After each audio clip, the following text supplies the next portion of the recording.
Noobs Are Coming is a very Brotato-coded bullet heaven game, and it doesn't take itself too seriously. You play as a boss, and you've got one job. Kill all the noobs who are trying to kill you. How do you do this? With weapons, of course. Oh, and also by watering plants, because that turns them into weapons. Survive for long enough, and you get to fight some bosses that look a little bit familiar. No, they're not real bosses, they're champion noobs. But hey, you might see this guy. Don't know who he is. Probably a Minecraft YouTuber or something. But honestly, I'm not really here for the internet meme references. I don't know most of them, and they just make me feel old. The gameplay, on the other hand, that's solid, and the game offers a lot of playstyles that are pretty different from what you'd usually find. Now, originally, when the game entered early access, the dev sent me a key, so I played it for a bit, gave a few thoughts on my second channel. But now with 1.0, I'm back, and I wanted to see what had changed. Turns out, there's a lot of new characters to play, a lot of new items, and the game feels really well-rounded. I've noticed this happens with a lot of bullet heaven games, where they need to reach a critical mass of synergies in different builds, otherwise things feel a little bit too repetitive. At the start when I was playing Noobs Are Coming, that is exactly the feeling that I got, but now with all the extra weapons, items, and characters, it feels way better. I've barely played the same build twice, and I've done quite a few runs.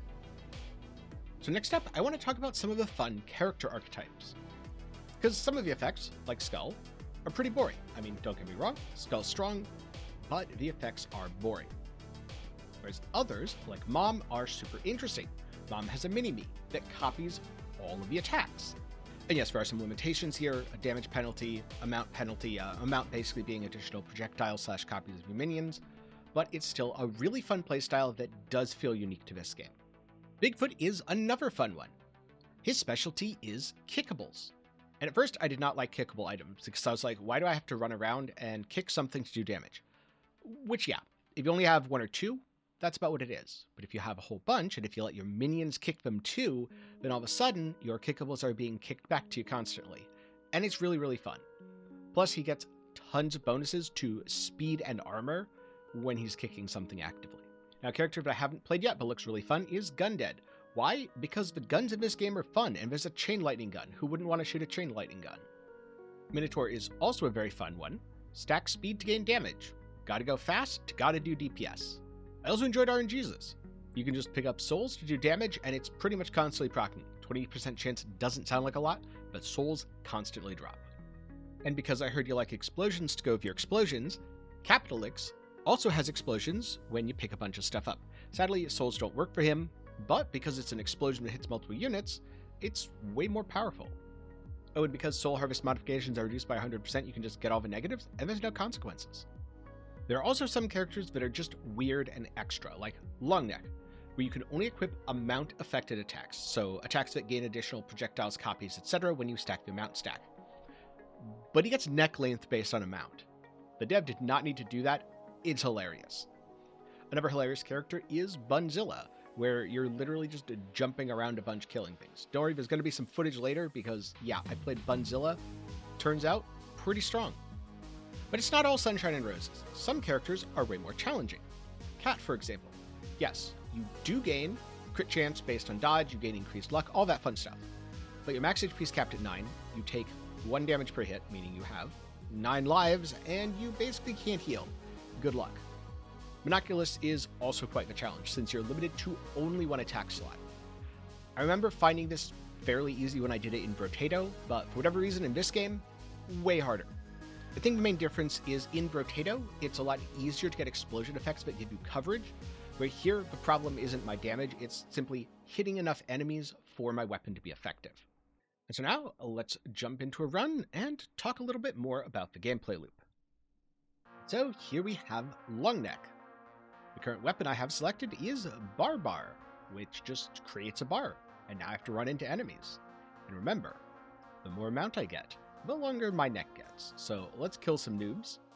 Yes, they do yell catchphrases every once in a while. And as we kill noobs, we collect their souls, and we're going to use those souls in the shop. So first up, a level up. Going to grab some arcane damage, and also let's grab some HP regen. And oh look, a second copy of Bar. Perfect. I'll also grab a wand. Good to have some range damage. And you know what? Extra luck means rerolling the shop.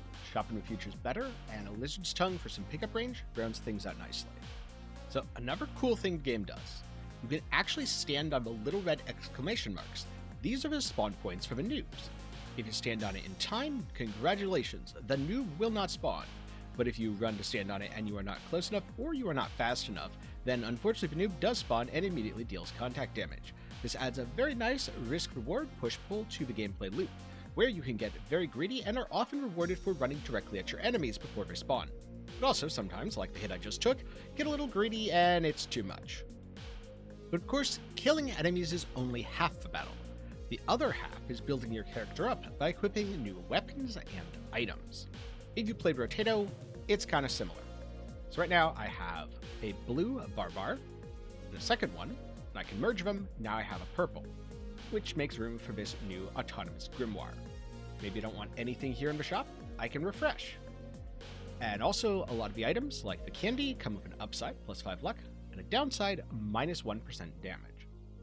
Not every item comes with both an upside and a downside. The counterfeit armor, for example, reduces elite enemy health. There is no downside. Well, I guess the downside is that it's limited to. You can only equip 2 of them. But there's a lot of room here to do some very cool stuff. A good example of this would be if there's a stat that your character just doesn't benefit from. Like in my case, strength damage. I'm going for an arcane build, so I could take anything with minus strength on it, no problem at all. So next up, I want to talk about a few of the cool and wacky playstyles the game supports. First up, plant builds. This is a unique mechanic where you can use a weapon that has watering, like a watering can, a water gun, actually looks more like a laser, rotating water orbs. There's several options.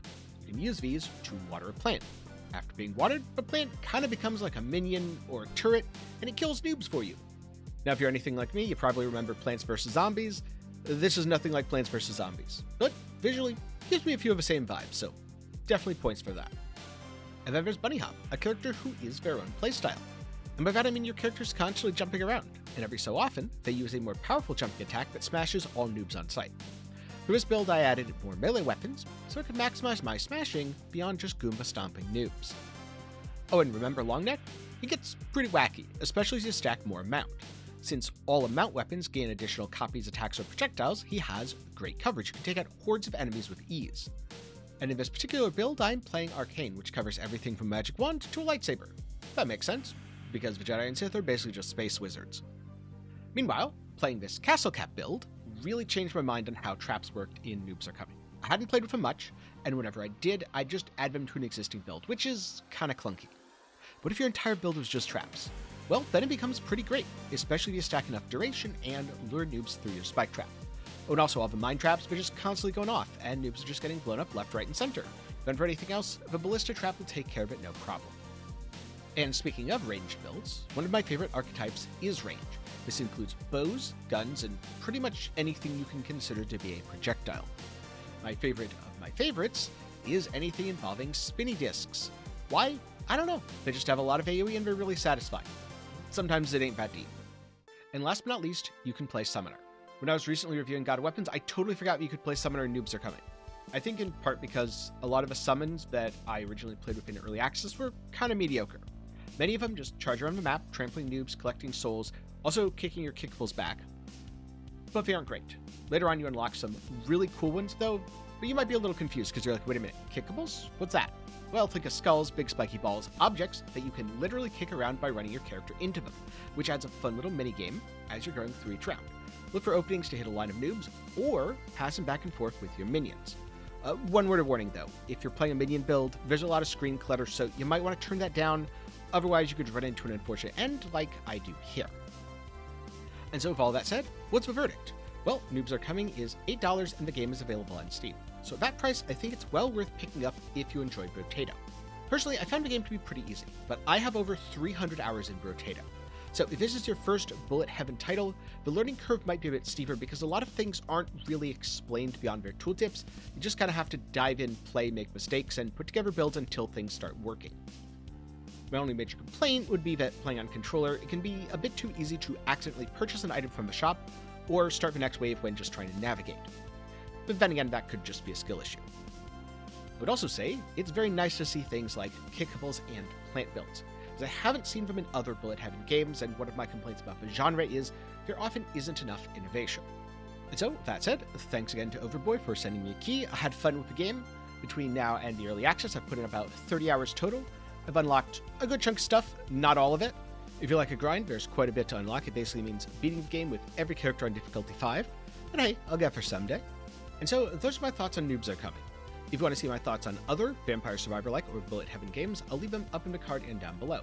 Like God of Weapons, something else I played recently, which puts a auto-battler / inventory management twist on the regular formula.